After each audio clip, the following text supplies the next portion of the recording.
Good morning. I hope you are awake and got your coffee, breakfast. So this session, we're going to talk about AI tools for student research, or rather perhaps in student research for student use of AI tools in the research process. I am Dr. Bethany Schultz. I'm the Director of Teaching and Learning at Northwest Nazarene University, which is a small university just down the road here in Nampa, Idaho.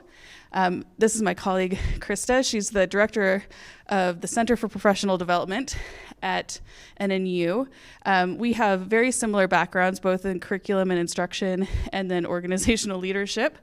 And so if you read our bios, so they're almost identical, even the same schools. And we are naturally research partners at our institution. We do research in educational technology and leadership studies, since we kind of wear two hats there.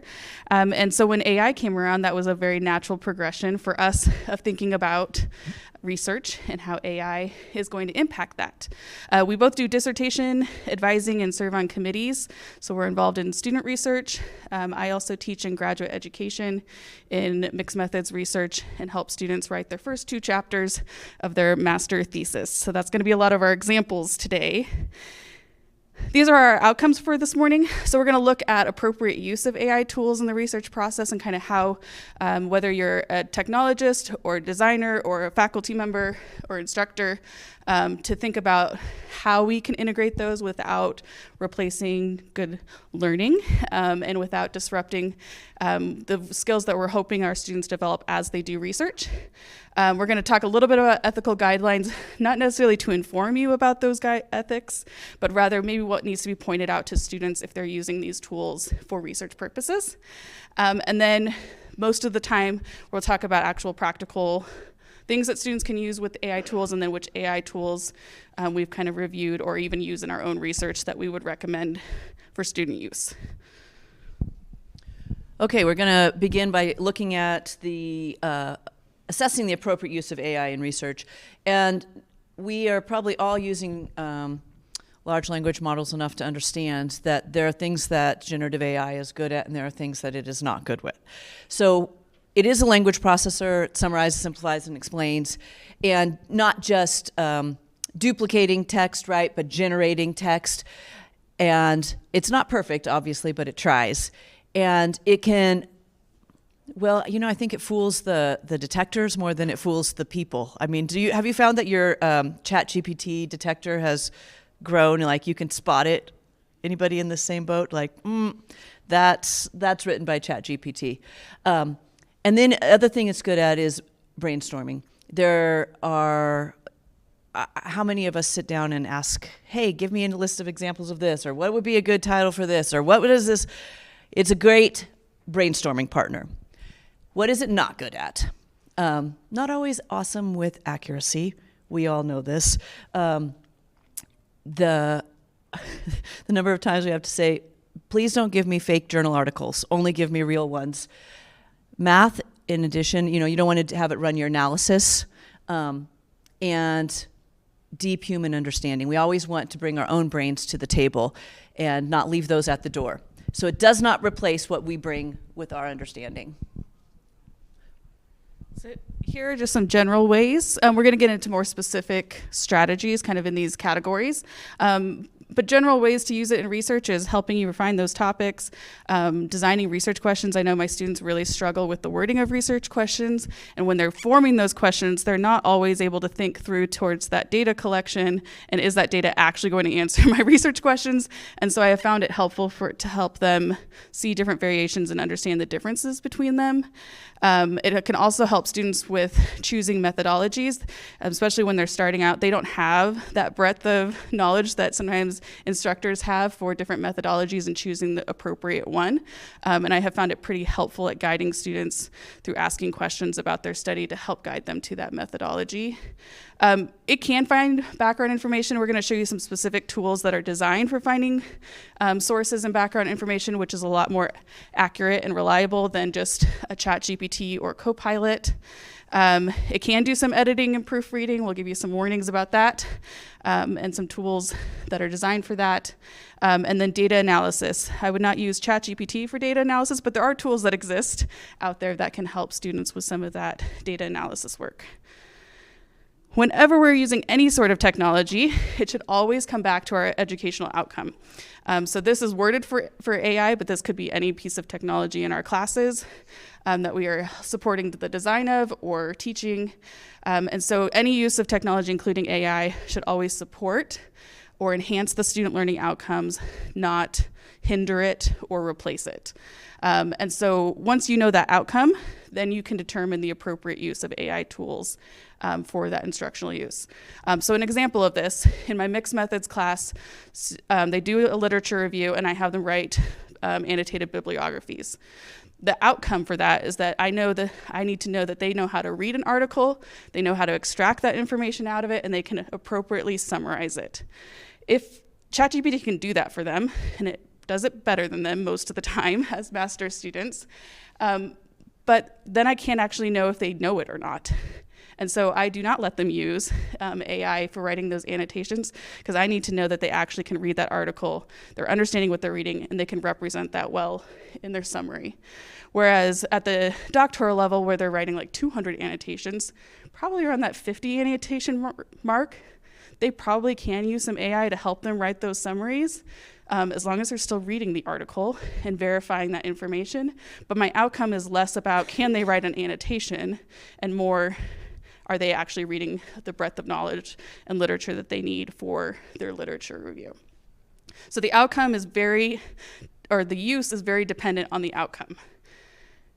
And then also, when we know that outcome, we've assessed the appropriate use in our classes, then it's explaining the why to the students. Why can't you use AI for this assignment? Or why do I want you to use AI? How is that going to help you reach your outcome? And then we should always be modeling that with students. They don't know necessarily where the boundaries are, and especially in a chat feed, it's so easy to go outside those boundaries with one simple question. And so we need to, it might be physically bringing up chat or Copilot in a class and showing them, if I do this, that's appropriate for this assignment. If I do this, that's out of bounds and this is why. So really being transparent and then showing them how to use them appropriately. This is a great resource. This was designed before AI, so the ACET decision support framework existed before AI, and then they've reworked it and are revalidating it for AI. But this is a pretty exhaustive list of questions that an instructor should ask themselves before using AI in their instruction. So it has questions like, can you explain how the AI tool helps you reach your learning outcomes? Or will all intended users have digital access to the AI technology? So thinking about cost of AI tools, is it accessible? Is it banned on your campus and so they can't actually use it? And so if they answered every question, it's probably a little bit overkill for the average instructor who's really wanting. You're not going to get a lot of instructors to go through every question, but it can help kind of have some guiding questions around appropriate use. It was designed, I'm going to get the which Texas university it is wrong. We have it cited at the end. But it's a group of ethicists and educational technologists that have developed it. So it's supposed to promote ethical decision-making in AI use. Okay, we're going to generally assume that you're here because you do student research. And so this question, what do we want students to learn through the research process? What is the outcome that you are looking for? And so we're going to take a moment, and hopefully there's somebody seated nearby that you could turn to or find a way to have a quick conversation about what are your thoughts here? What do we want students to learn through the research process? What are those outcomes that you are looking for?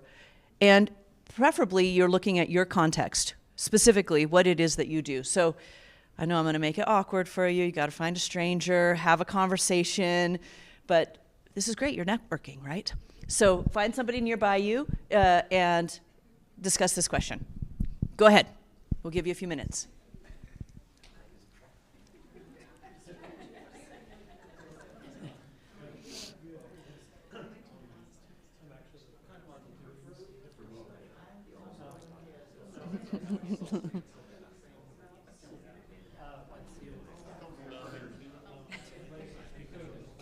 It's you next. Okay.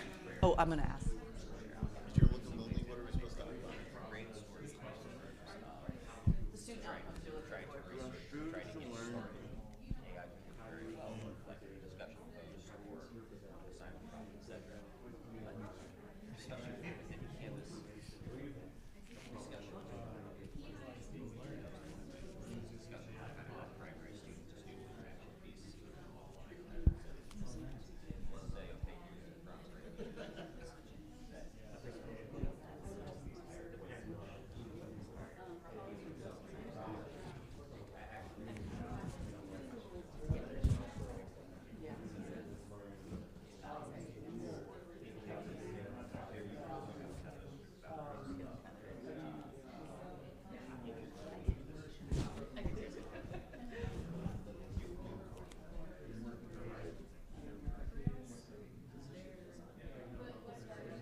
Okay, I'm going to draw you back. Hopefully everybody had a chance to share an idea or two. I'd love to hear from one or more of you. You still have ideas you're sharing. You're still at it. What did you discuss? What are some things you want students to learn through the research process? What are those outcomes? Just toss them out.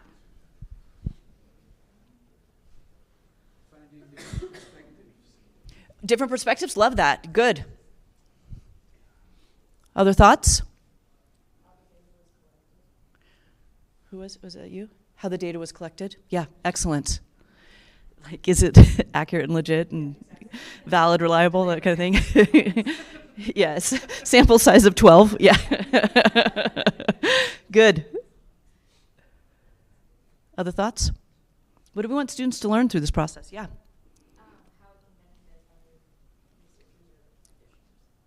Excellent. Tell us more about what you're thinking there. Oh, so I was just telling them, are you familiar with the CIRTL network? CIRTL? CIRTL, C-I-R-T-L. So they do like teaching as research projects or like developing future faculty. No, but I'd like to know more. Yeah. The students, we teach them, they're going to be faculty at some point. So Okay. they join the CIRTL program and we teach them how to teach. And then they do a teaching as research project. And so, Nice. yeah, and so we have one person doing the TAR project right now, and she's researching in her context, but then doing it in a way that it furthers like the scholarship of teaching and learning in her context. Wow. Nice. Yeah, it's really cool. Yeah. I would like to know more about that.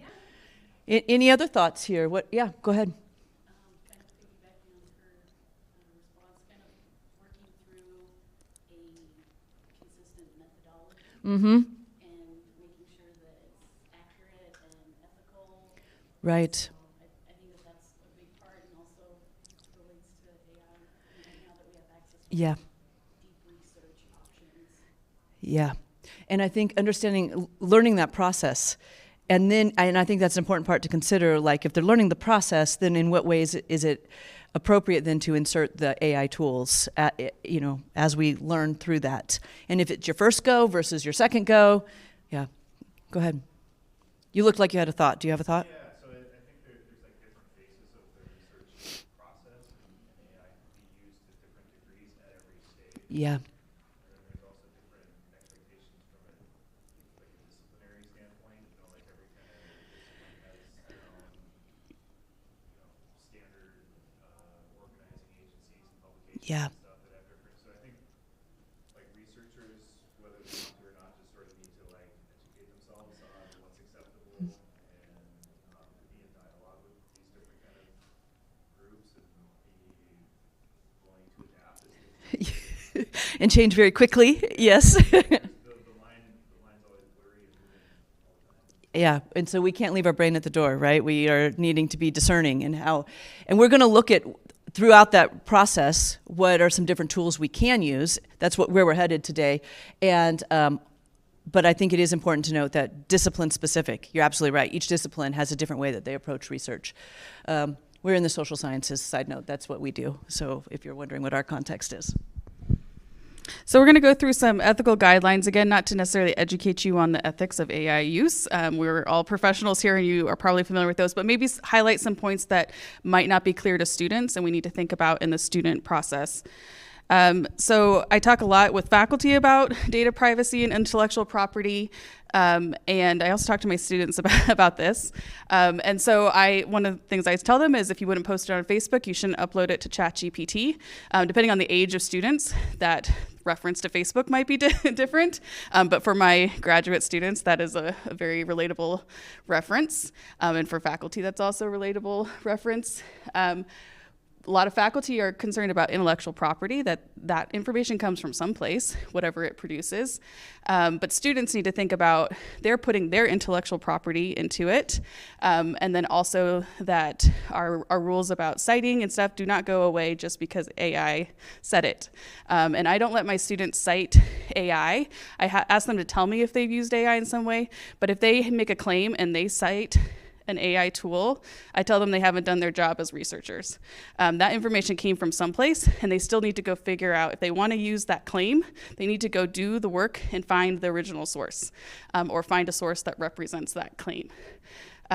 And so I tell them, assume what you put in is going to be reused in a different context, so be careful about putting other people's intellectual property into AI, but then also it's still your responsibility as a student to give credit where credit is due, and you still have the same expectations for citing and finding those sources. I can't remember if this one was you or not. Okay.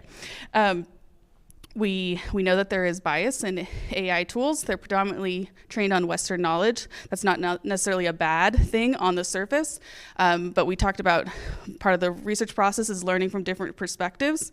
And so if students are just relying, just like if they just rely on a Google search, they're probably not going to see all those perspectives. And so they still need to have that mindset when they are using AI tools to help them find sources. And then be able to review that information for biases. We have an example from, I think soon to be your daughter-in-law, who was doing research at the undergraduate level, and she's a psychology major, and she was doing a project on how humans perceive beauty. And so she thought, if I pick images, I might be biased in picking those images and asking my questions of my respondents. So she thought, I'll have AI generate images and then ask people to identifying, was like, what do you find beautiful about this person or something like that. So she had it create images. All of them were white. They're probably all female, and they all looked fairly similar. And so she found that even though she was trying to use AI as a way to mitigate bias, she just found out that it was just as biased, if not more biased in that context. And that was probably a year and a half, 2 years ago. So image generation, I think, has improved with a lot of tools. But just maybe an example to give students of, even if you're trying to avert bias by your use of AI tools, you still might find it. And so we still need to be cognizant of that. And when it does require critical thinking and some information literacy skills while we're reviewing whatever it produces for us. Okay, now we all know about this one, and I'm sure our students do too, that misinformation and hallucinations are a very real thing. And I mean, how many times, like I mentioned already, when you say, wait, is that a real journal? Is that a real thing? I find that like Perplexity is more likely to give me a valid source compared to like ChatGPT. So even what large language model you're using can be more reliable as you're brainstorming with it or whatever. So those parameters are important, and your students need to understand that just because as an output doesn't mean that it is accurate. You have to do your due diligence, like Bethany was referencing. And then, thanks, Bethany, yeah. So the general guidelines: be mindful of the information you give, that confidentiality space, review and vet. We had an alliteration here. What was it? Verify, vet, and validate. Be transparent in your use, and don't leave your brain at the door. You always need to be validating that and double checking. Now to the more fun part of what strategies. So in other times we've done this session, it's been like, you as a researcher, what do you hate about the research process that maybe AI tools can help relieve your space? And so we want to think about what do we think is difficult for students? What might be a barrier for a student? I know I have students who are terrified of taking mixed methods research because they're just normal teachers, and they're like, I don't know how to write. I don't know how to do I don't know how to do research. And so maybe thinking about AI tools of what might help remove some barriers to help them be successful in the research process. And so just quickly with your neighbor, again, talk about what part of the research process do you think it might be difficult for students to do?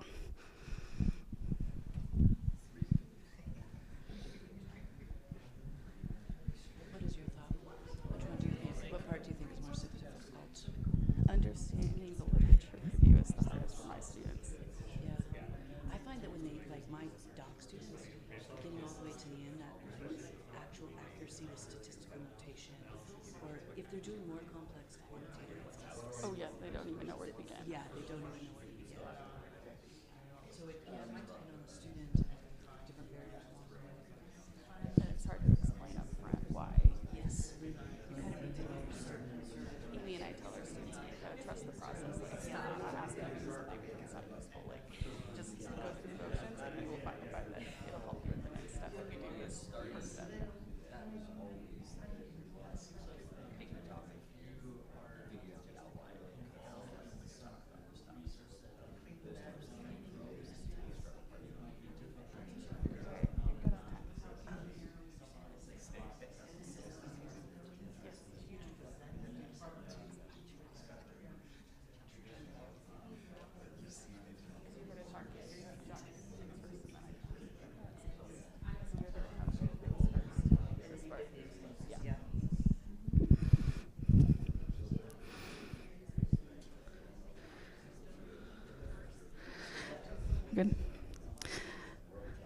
So you can wrap up your thought. Just like last time, what are some parts of the research process that may be difficult for students? Yes.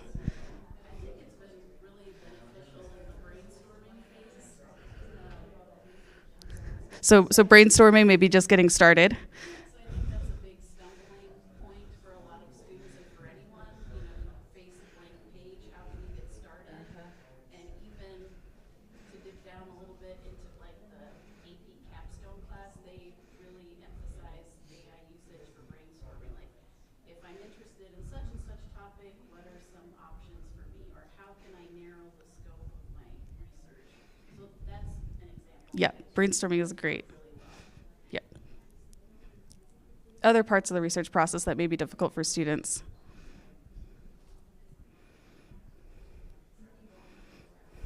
Yep, Bryce. Logical organization of data. So you have your research, you have your pieces. How are you going to talk about it? How might you line it up? How might you actually communicate what you researched? Yep. You guys are having a very engaged discussion. I'm sure you had lots of thoughts. We have brainstorming and kind of like putting all the stuff in logical order. How do you communicate it out? Oh, well, we were talking about just like the process that everything from synthesizing. Synthesizing instead of just summarizing. Actually, letting our students know what is the difference between summarizing and synthesizing, and how to use them to start your research question. Yes. So I teach educators who should, logically they know the difference between summarizing and synthesizing, and that is so hard for them, especially after I have them write their summaries and the annotations. And you can't just copy and paste your annotations in your literature review. You actually have to think about those things as a whole and not individual parts. It's super hard for students. Oh yeah, go ahead.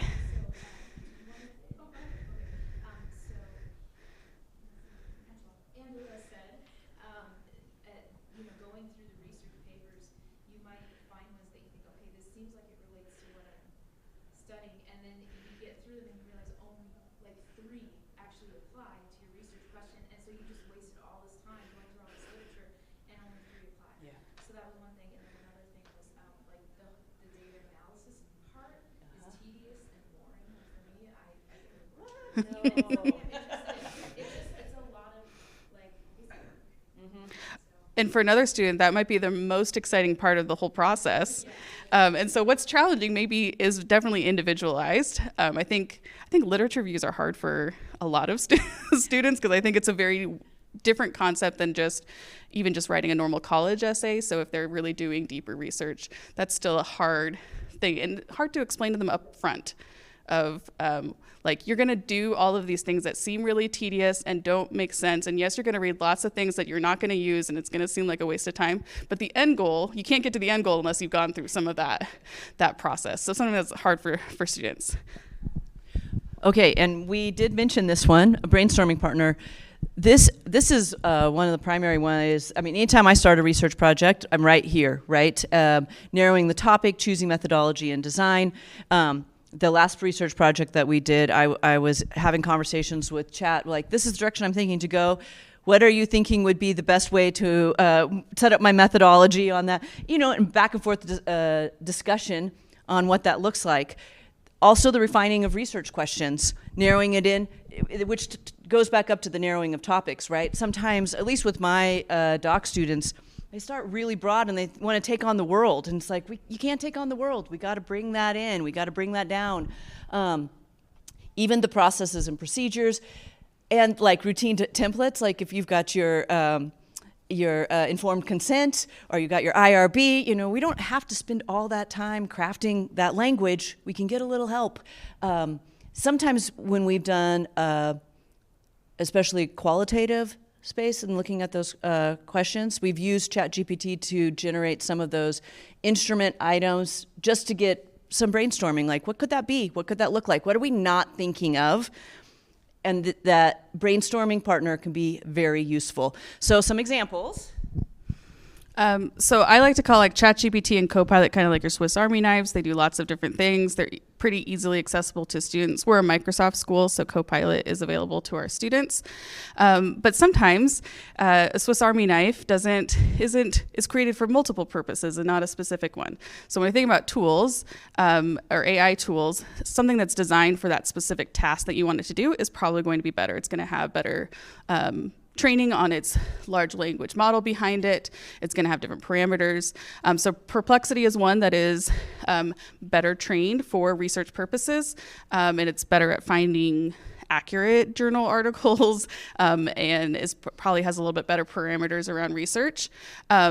Actually, about accuracy, I find Copilot a lot more accurate than ChatGPT. I don't think I have found a broken link in Copilot when I've looked for stuff. And I don't think I have found, I usually do click on all the sources and read them and see if it's accurately represented. And I don't think I have found one that I'm like, that is way off and definitely not where that information came from. So I actually don't mind my students using Copilot because then they can go verify the source. It does pull more websites than peer-reviewed articles, which they can't use in the class. But Perplexity will pull peer-reviewed articles for students. It'll guide them probably a little bit better on the research process. I have just started playing with Anara. Anara is one that is also trained for research. And what I see on TikTok is students using it as their literature review tool, which I don't totally agree with. But it does pull articles, and it does seem to have good advice for brainstorming about research things. So in this, as a lit review helper, the number of tools that it just keeps growing. Every time we do this presentation, we add new ones because there's a new tool available or this shows up. And so Bethany's going to walk us here through several different options that your students can use for the literature review, identifying relevant literature, the seminal sources, and related sources. There are some really awesome tools available in this space. And you notice that all of these are finding sources, not writing your literature review for you. And that goes back to our educational outcome. I don't think I have found one that I would confidently want to disrupt that learning for my students. One is consensus. And you type in a topic or a research question, and it just quickly pulls together a group of peer-reviewed articles about that topic. And it gives a ranking of, if you give a question, it'll be like, these articles agree with it, these articles disagree. And if you do just like a topic, it'll be, this is one perspective, this is a different perspective on the consensus. Sorry, my team stuff is. I shared this with a computer science undergraduate faculty member, and he went back to his class the next day and they typed in their topic for the day. And it came up with like 10 papers. And so he assigned in small groups, each student or student group went and looked up that one paper in the library database, so they're building some skills of actually going and finding those sources. And then they talked about the consensus meter of, was it accurate, was it not accurate? And so then they could kind of have a discussion about the topic of different perspectives based on each smaller group looking up the papers. It gives you all the citations, so they can go and look it up. If it's an open source, there's a direct link out to it.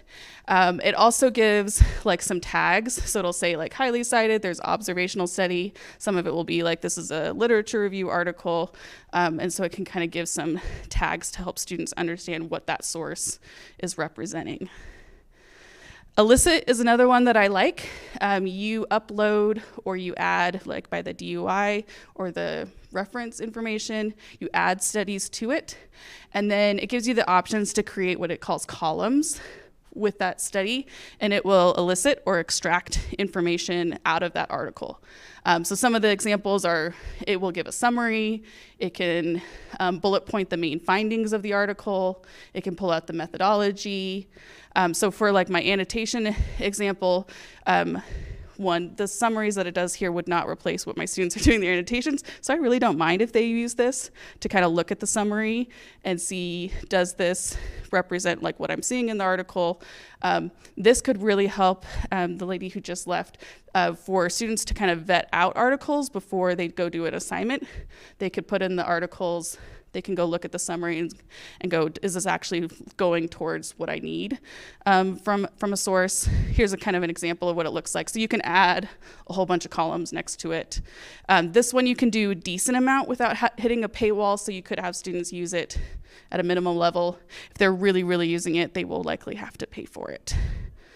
Another one we really like is Research Rabbit. I love this one because it is totally free, so my students can use it as much as they would like. And you can add journal articles. This is a set of articles from one of our studies. And then it can guide students to similar work, earlier work, later work. They can look at other articles by the same authors or who else is writing about the similar things, which you can do with Google Scholar. A lot of our library databases have these. I find that this finds more things than just what are in those databases. And so I find it a little bit more helpful than like a Google Scholar.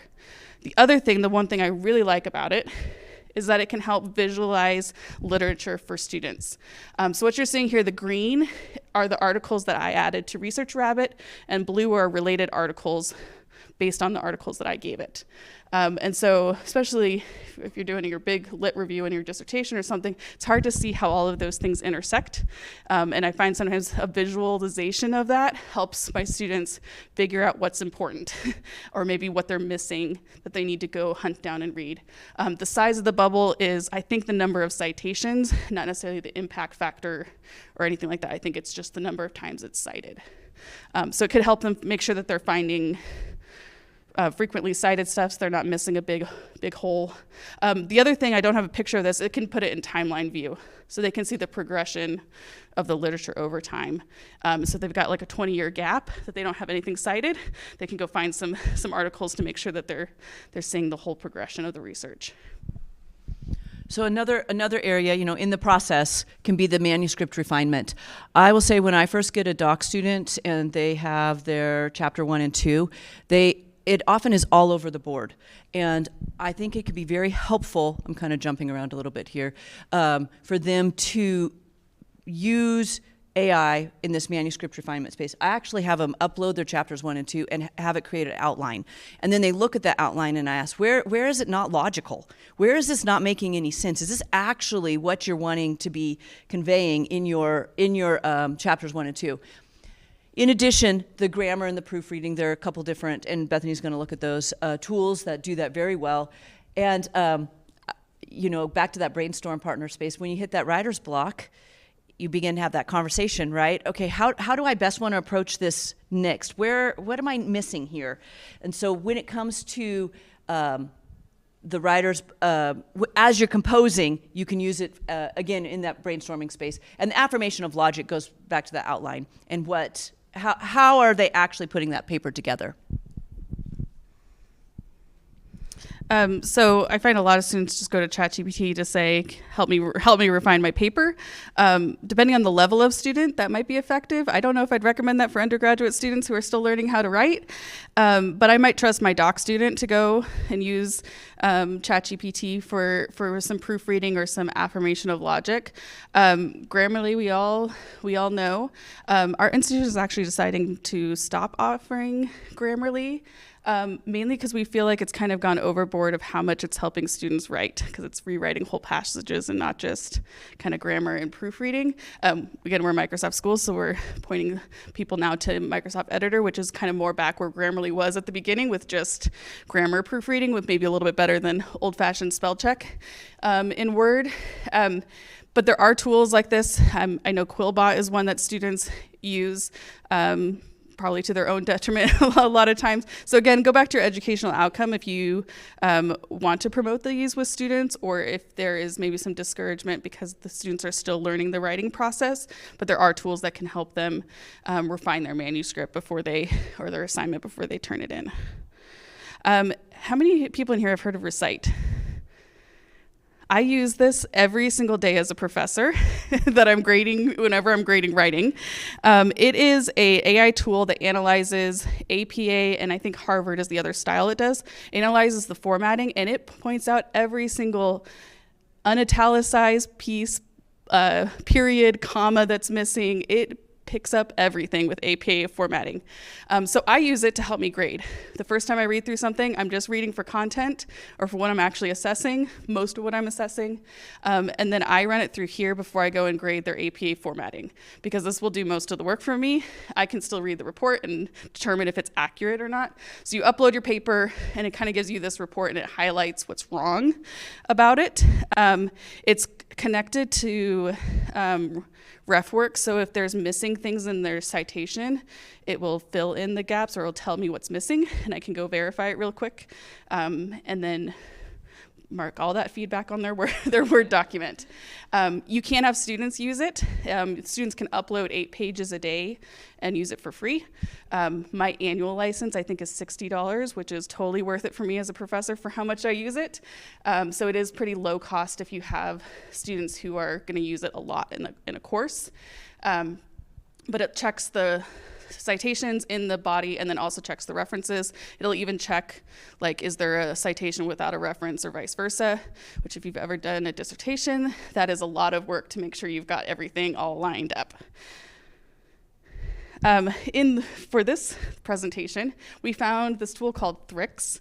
It does something similar. You can upload your references or upload your paper to it, and it will either can change the style format for you, or it can fix it. One thing we liked about this is if you just copy and paste it in there, so it gives you the input, and then it tells you and highlights what it changed. And then it will give you an updated output. So I think that this is really good for students to actually see what it fixed and not just it fixes it for you. You could use this as a teaching tool to highlight what needed to be fixed. It can also do it in a Word document. And when it does in the Word document, it adds comments of what it fixed. So a student can go through the comments and then decide what to accept or reject in the track changes. So you're not just taking it all of the changes in bulk. Okay, so one of the ways that I use AI most is with data analysis, and in these 4 ways. And so process and methods advice, step-by-step instructions, outside of perspective, and identifying quotes. But I will tell you, when I recently was learning R and creating the code for R, right, you can put it. I actually uploaded my data set, so it gave me the R code that exactly what I need. Anybody use R in their data analysis? Yeah? Do you do this too? This is, well, maybe you already know R.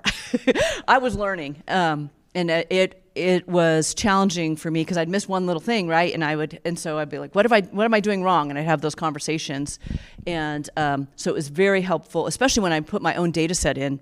Right, and then it could give me exactly what I needed to then put into R to be able to then run my analysis. Clean data set, not right, without, no, yeah. So I found it very helpful in creating code for R.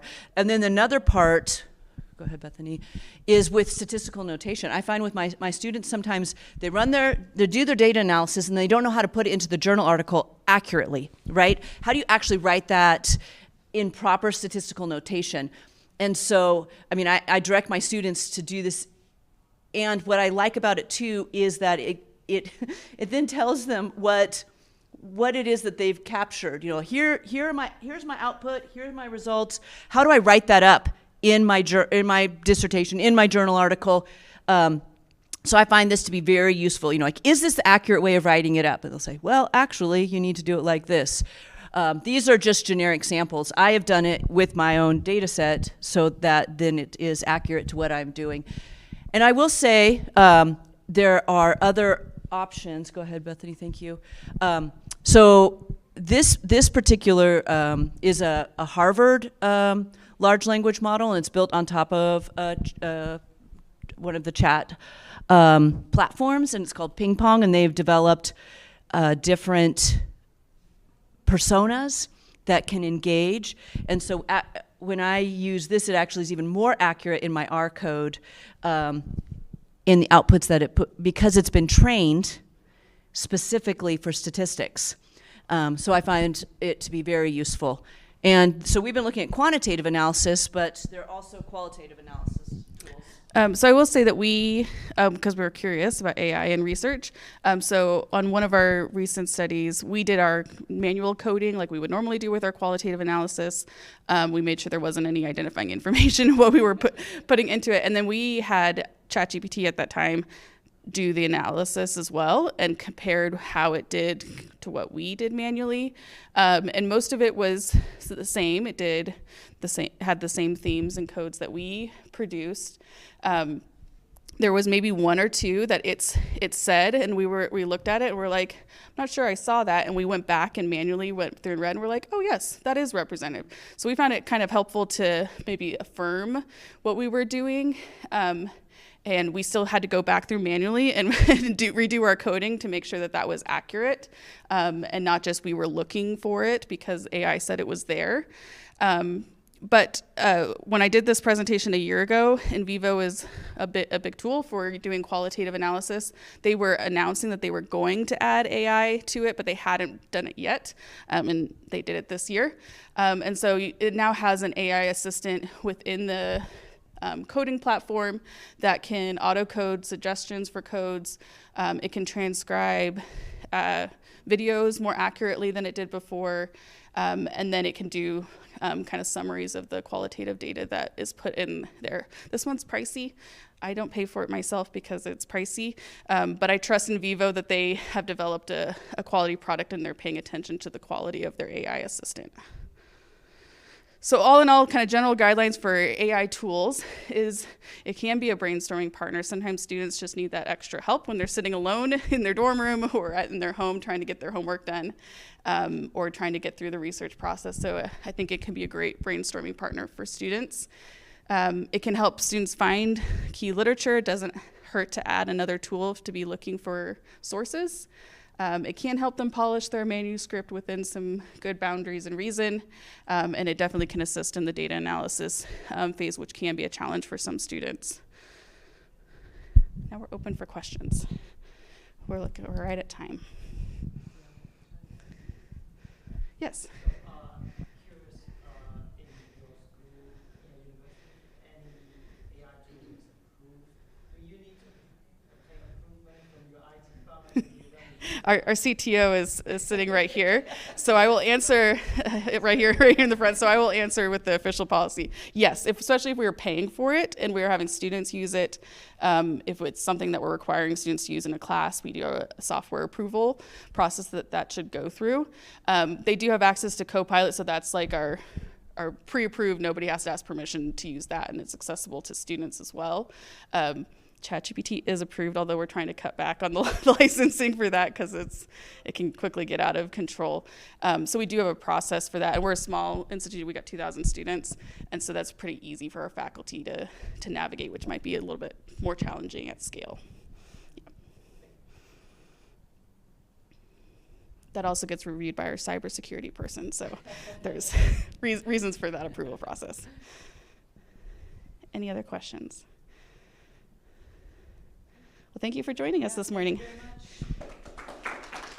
Oh, here's a copy of the slides if you wish. I don't know if they're posting them someplace. I'm assuming they're going to post it someplace with the recording, but there's a copy of the slides if you wish to have them.